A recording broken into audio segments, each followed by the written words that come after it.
Hello, good morning, mga ka-bestie, good morning. Today is Friday, last day ng school, kaalis ng mamo, kaalis lang yung mga alaga ko. And now, 7:30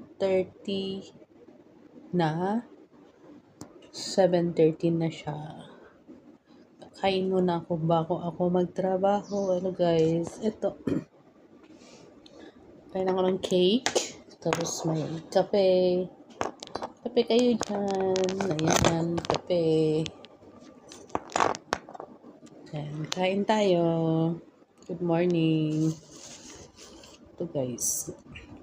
Mag-isa lang ako dito sa bahay ngayon.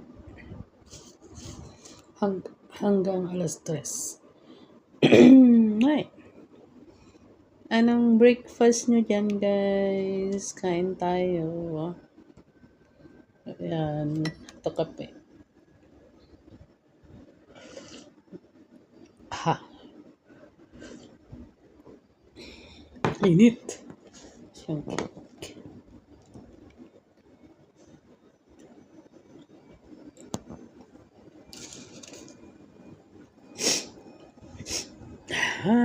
Hatching na hatching. Aga-aga. Ayan, kain muna tayo. Bye.